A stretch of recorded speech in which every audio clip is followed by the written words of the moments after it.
So I'm going to be shutting down greenhouse 3 and greenhouse 4 today. These greenhouses have been pretty productive. They've been in operation for about 6 to 8 weeks, and we've definitely got about 2 to 3 flushes. And I'm just going to be going through and harvesting everything and then shutting these down for the winter. So there's lots of mushrooms in here, and they're pretty good size. We haven't harvested for about 3 days, and it's starting to get too cold that it's really taking quite a long time for everything to grow. But they're beautiful. They're not frozen, even though it did get below freezing the last couple days. The greenhouse is still sheltering the mushrooms enough that they're not quite freezing. But what's interesting is that the mushrooms can withstand freezing to some point, and as long as we have a warm afternoon and they can thaw out, usually we can get away with our product freezing at night and thawing, and it's still alive and it keeps growing. But we are getting some really cold weather coming, and unfortunately we're gonna have to shut down probably tomorrow. So again, lots of little mushrooms in here. A little bit of king oysters. King oysters, unfortunately, they need a little bit warmer temperatures. I have a lot of king oysters that haven't fruited, but we do have tree oysters and pearl oysters. And everything in here is second flush. You guys can see all that.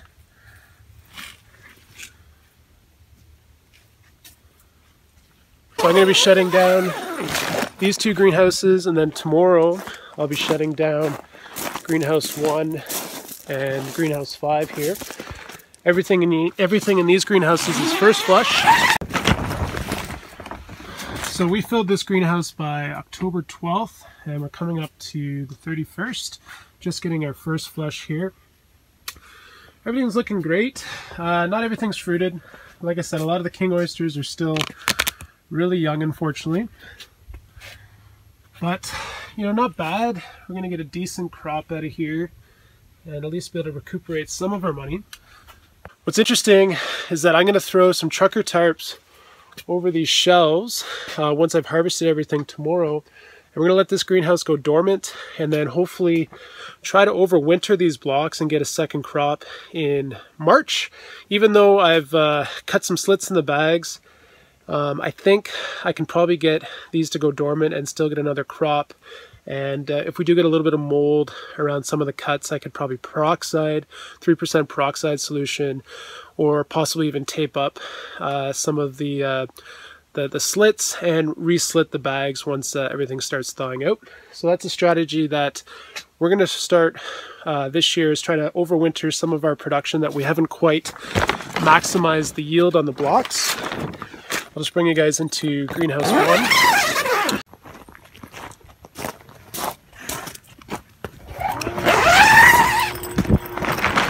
So we started filling this greenhouse about October 14th to October 16th. But again, we still have a nice crop in here. Everything's a little bit younger than all of our other stuff, but you know, really nice stuff.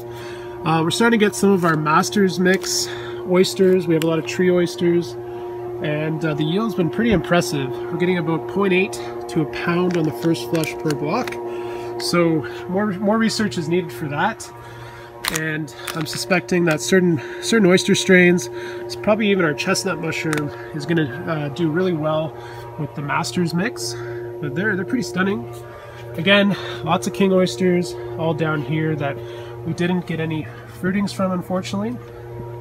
So this will be another greenhouse. We throw some trucker tarps on the top shelves here, try to get this greenhouse to go dormant and try our overwintering for March, and I'll keep you guys posted on how that works.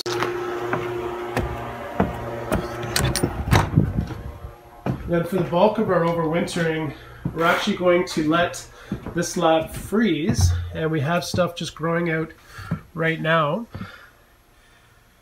Everything's looking really nice. We definitely cut down a lot of our contamination recently. The top spawning with our wood chips I've been really impressed with, and the growth has been exceptional. Growth rate has been exceptional for the blocks. So coming up with ways to be more efficient in the lab is something we're going to be working on next year. We're going to be doing overwintering in our greenhouses of production that we've already had blocks fruit, and then all of our overproduction of blocks that we've done, and I have a bunch of blocks in lab 1, this is lab 2. I'm just going to fill the floor, and I'm going to let this lab freeze in the winter. It's heavily insulated, so as long as I'm not heating, I can bring in some cold air, and then once we get down to like -10, just close the doors and let everything freeze. This is going to be just a giant ice box, and we're going to let these blocks freeze, and then once we start up production in February, we'll start filling lab 1, and then once lab 1 is full, we'll come in here, we'll start getting these blocks into the greenhouses hopefully by March 1st, and then we'll start filling this lab, and then probably by like March 20th, we're going to have 2 labs completely full of production.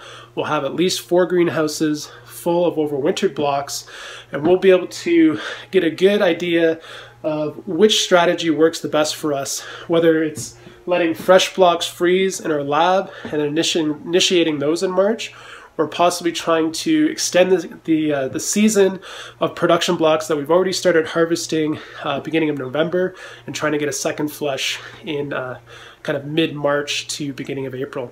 So that's what we're working on right now, guys. I gotta go harvest greenhouse 3 and greenhouse 4, get those shut down so that I can start shutting down greenhouse 1 and 5 tomorrow.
Okay, so I ended up harvesting 35 pounds from both of these greenhouses, greenhouse 4, greenhouse 3, and harvested some really nice small mushrooms. We're obviously losing money on the yield, but because our mushroom business is a seasonal mushroom business, you know, I don't really have a choice.